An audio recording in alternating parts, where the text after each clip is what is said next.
ఆదికాండము 1వ అధ్యాయము 3వ వచనాన్ని మీరు చూసినట్లయితే ఆయన ముందుగా ఈ లోకంలో చేసింది ఏంటి అండి? వెలుగు కదా.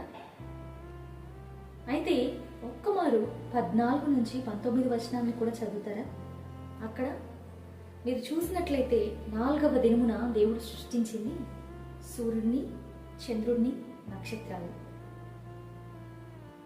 ప్రాక్టికల్గా మీరు ఒకసారి ఆలోచించండి. వెలుగు కావాలి అంటే ఎవరు ఉండాలండి? సూర్యుడు కదా. అయితే దేవుడు సూర్యుడిని 4వ దినాన సృష్టించాడు, వెలుగునేమో 1వ దినాన సృష్టించాడు. మీరు చూసినట్లయితే ఒక్కొక్క దినం అయిపోయే కొద్దీ వచనంలో రాయబడి ఉంటుంది, అస్తమయమును ఉదయమును కలుగగా 2వ దినమాయను, 3వ దినమాయను, 4వ దినమాయను అని.